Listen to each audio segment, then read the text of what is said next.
आदर्श विद्या मंदिर विद्यालय अध्याय 6 उत्तक भाग 6 उत्तक। संयोजी उत्तक। क्या आप जानते हैं रक्त भी एक प्रकार का संयोजी उत्तक है?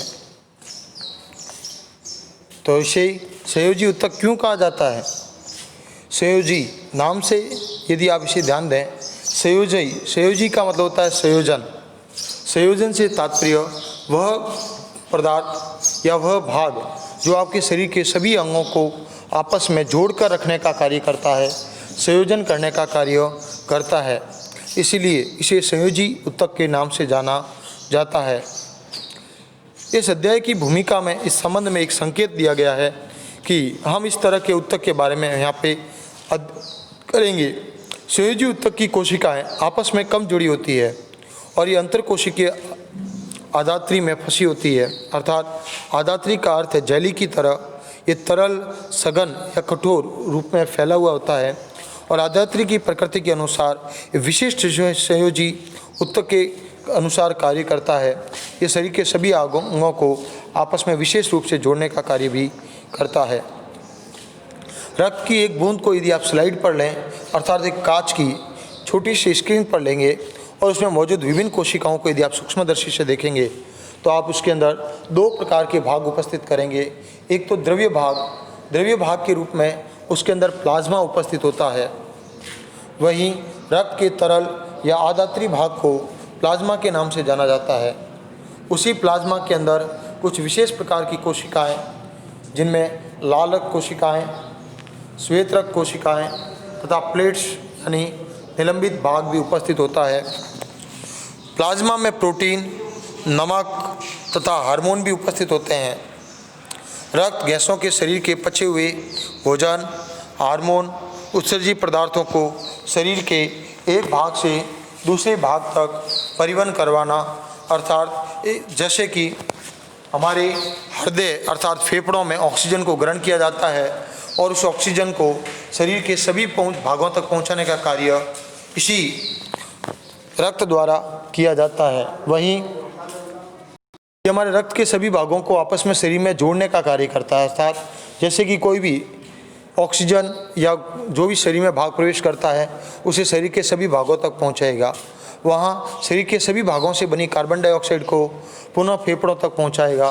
उसी प्रकार पाचक पदार्थों में बने ग्लूकोज, हार्मोन आदि पदार्थों को भी ये गति करवाने का कार्य करता है। प्लाज्मा में लाल रक्त कोशिकाएँ, श्वेत रक्त कोशिकाएँ यानी हमारी WBC जो रोगाणु से लड़ने का कार्य करती है, वहीं प्लेटलेट्स जो रक्त का थक्का जमाने में सहायक होते हैं आदि भाग प्लाज्मा में प्रोटीन, नमक तथा हार्मोन भी उपस्थित होते हैं। इन सभी का मुख्य कार्य रक्त के पचे हुए भोजन, हार्मोन और उत्सर्जित पदार्थों को शरीर में एक भाग से दूसरे भागों में संवहन करवाना अर्थात गति करवाने में सहायक होता है। और इस प्रकार अस्थि संयोजियों उत्तक का एक अन्य उदाहरण ये पंजर का निर्माण कर शरीर को आकृति भी प्रदान करते हैं। अर्थात इस प्रकार हमारे शरीर की हड्डियां जुड़कर हमारे शरीर का निर्माण करते हैं, इसलिए इसे संयोजी भी कहा जाता है। जैसे कि आप एक चित्र में देख सकते हैं, कुछ विशेष प्रकार के उत्तकों का चित्रण किया गया है।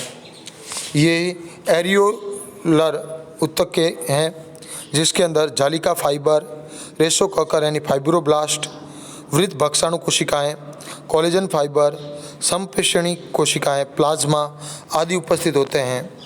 वहीं वसामय कोशिकाएँ जो बी भाग में उपस्थित होती है, जिसके अंदर एडिपोज में मोटी सूक्ष्म बिंदु यदि द्वारा देखें तो ये इसका केंद्रक रूप है।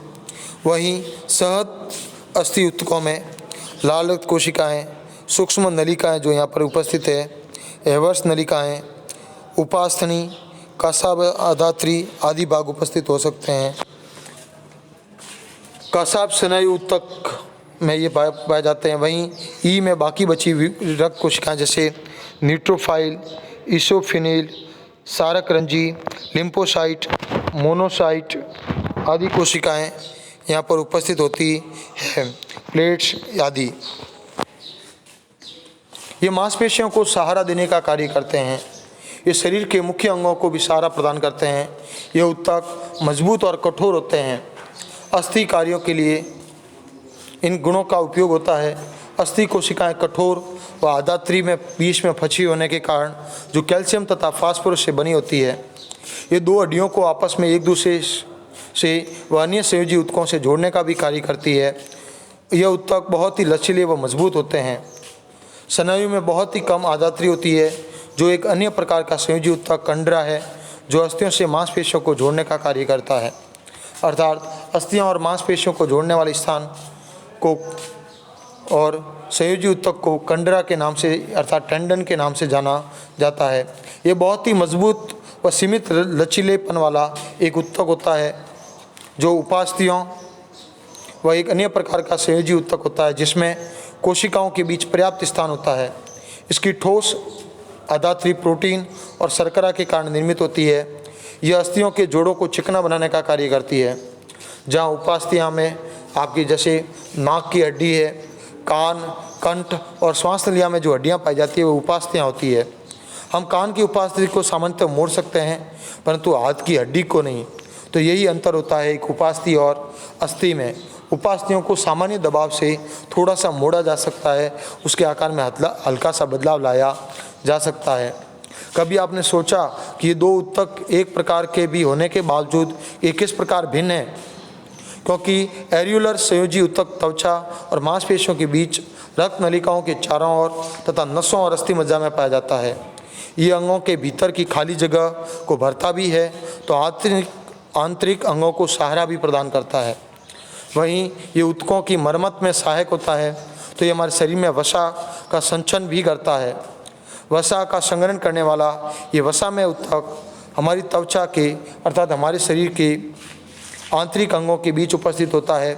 इस ऊतक की कोशिकाएं वसा की गोलिकाओं से भरी होती है, अर्थात जो फैट होता है ये उसके चारों ओर से घिरा होता है, और वसा के संग्रहित होने के कारण ये ऊष्मीय कुचालक यानी ऊष्मा का कुचालन करता है। यहाँ से ऊष्मा का आदान प्रदान नहीं होता है। अब है पेशीय ऊतक। पेशीय ऊतक लंबी कोशिकाओं के बने होते हैं, जिसे पेशीय रेशा या पेशीय फाइबर के नाम से भी जाना जाता है। ये हमारे शरीर में गति के लिए उत्तरदायी होते हैं।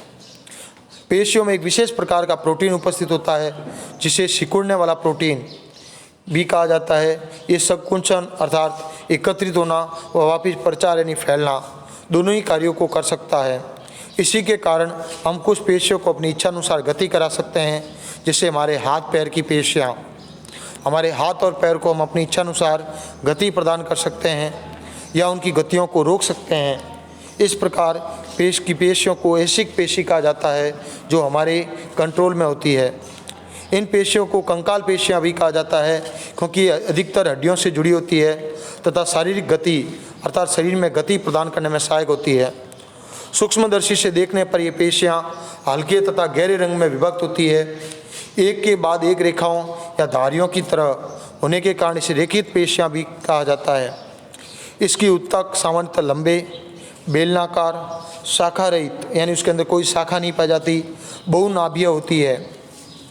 हमारी आहार नली यानी भोजन नली में भी भोजन का प्रवाह, वहीं रक्त नलिकाओं में रक्त का प्रवाह, उन रक्त नलिकाओं का प्रचार, इनकी संकुचन, ये हमारी ऐसिक पेशियाँ नहीं हैं, क्योंकि ये हमारे नियंत्रण में नहीं होती है। कि जैसे कि हम यदि भोजन को ग्रहण करेंगे, पर ग्रहण करने के बाद उसका पाचन करना हमारे कंट्रोल में नहीं होता है। इन गतिविधियों को हम स्वयं संचालित नहीं कर सकते, अर्थात इनकी गतियाँ हमारी इच्छानुसार न तो प्रारंभ हो सकती है न ही बंद हो सकती है। इसलिए चिकनी पेशियाँ अथवा अनिच्छिक पेशियाँ इनकी गति को नियंत्रित करती है। जहाँ आँख की पलक, हमारी मूत्रवाहिनियाँ, फेफड़ों की श्वसनी में आदि कोशिकाएं लंबी तथा इनका आखिरी शिरा नुकीला यानी तर्क रूपी होता है। ये एक केंद्रीय होती है, इसलिए इन्हें आरिक पेशी के नाम से भी जाता है। एक प्रश्न आया कि इनका नाम आरेखित पेशी क्यों है? क्योंकि हृदय की पेशियाँ जीवन भर लयबद्ध होकर यानी एक क्रम के अनुसार, एक क्रमानुकुंचन के अनुसार प्रचार व संकुचन करती है, यानी बार बार फैलती है और एकत्रित होती है। इन अनिश्चित पेशियों को कार्डिक हृदय पेशी कहा जाता है। हृदय की पेशियाँ कोशिकाएं बेलनाकार शाखाओं वाली और एक केंद्रीय होती है, यानी इसमें एक केंद्र पाया जाता है। और ये विभिन्न प्रकार की पेशीय ऊतकों की संरचना से तुलना करेंगे तो इनके आकार और केंद्र की संख्या व कोशिकाओं की में केंद्र की स्थितियों को आप यदि ध्यान से देखेंगे तो कुछ इस प्रकार का आकार दिखाई देगा। ये पेशीय ऊतक की कुछ संरचनाएं हैं जिनमें ये रेखित पेशीय या चिकनी पेशियाँ, वहीं ये कार्डियक यानी हमारे हृदय की पेशियाँ हैं। यदि आप चिकनी पेशी अर्थात रेखित पेशी को देखेंगे तो इसमें विभिन्न प्रकार के केंद्रक और